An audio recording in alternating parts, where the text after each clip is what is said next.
Hello, in this tutorial you will see how to use the ever so cool new electronic ballot for PACA board members. So what I'm starting on is the page. It's an online page that board members will go to vote. Basically, you'll send that the secretary or the president, will send the board members a link in an email, and when they click that link, they'll go to this page.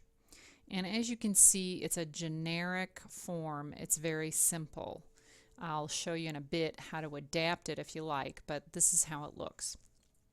So it just gives the title, and it has a little declaration that this is substituting for an in-person vote. And they get 3 choices: yes, no, abstain. These are radio buttons, so they can only pick one at a time. And so then here they can write in comments if they want, okay? But this is optional. All right. Now, their name is required. They have to type their full name, and that is their electronic signature. Since this is not a legal document, really, we're not going to worry too much about more elaborate signatures. And that is it. So they click submit, and they get this little thanks, your response has been recorded, and they're done. Now, so that's great. So what I want to show you now is, like the membership form that you're already familiar with, the results from that form automatically fill in a spreadsheet. So that's kind of cool. You'll see here I've actually voted twice. Both times I abstained, so it doesn't really matter. But anyway, so if everybody votes, you'll see their name, their vote, their comments, and the time that they did it. So, and that's it. Then you'll have the tally right there. Anytime you want to check on the results, you will click the separate link to check the results. And you can also then change the form. Now, you could just leave the generic form if you make it clear each time, here's what we're voting on. That would be fine. But I think it's nicer if you customize the form just a little bit.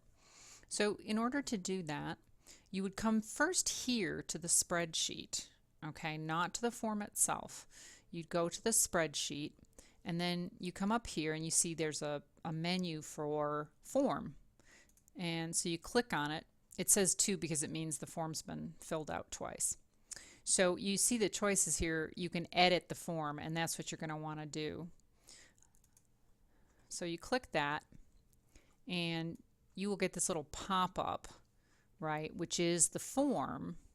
But as you can see, as you roll your mouse over the different parts, you can then move things around, edit them, or whatever. So what I would suggest is that you do a very simple thing each time. When you have this up, you roll your mouse over to the section that says I vote to approve the motion. And you can click on this little pencil here, which you can see allows you to edit. So if you click edit, that gives you access to all the information. Now, all I would say to do is put in the help text. So you could put here, this vote is whether to approve the minutes of May 2011 meeting. Okay? And that's it. Click done. I'm going to do that again so you can see it. It's right down here, done, at the end of the question. All right? And as soon as you do that, you'll see that that help text has been added to the question. Okay? So now you just want to be sure that you save those changes. All right? So we're going to click save. Okay? And then you can either email the form, right, directly to the board right there, or you can get the link, and it'll be the same link every time because it's not a different form. You've just modified the existing form. So if you do want to send it right from here, I would advise not to include the form in the email. So I would uncheck that box, because if you do, it doesn't work for everybody. It depends on what kind of mail program they use. So then you can just type away, you know, you can type in Lisa, and you can type Amelia. Oh, Amelia doesn't get to vote, never mind. You can type artists, etc. So you can just type in the names of the people you want to send it to, or not. You can also just close the form and go back to the form, and as you can see, this is the same link that we had before that the members get, but this time it's got this helpful text there. So that makes it very clear what they're voting on. And same thing, you know, you get your votes, and you know your spreadsheet fills in, and then next time what you can do is basically cut and paste those into another sheet. Those are the answers from the previous vote, and you can then, oops, I'm gonna have to show you that you can then down here create a new tab to paste it in, rename it vote in May, okay, and then on sheet 1, which is the main tab, you can call this a current vote. All right, so this is the live form.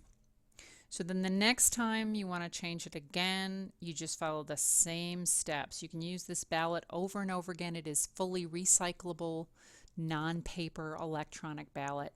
You'll just go back to the live form, right? Sorry, not to the live form, excuse me. That's the live form. You'll go to edit form, and again, click on the edit button, and this time you can say this vote is whether to pay our bills for June. All right, so same thing done. Now you can see that the vote says something different, and you save, and now the form says something different. Okay, right? So that's it. That's how to do it. Just let me know if you have questions.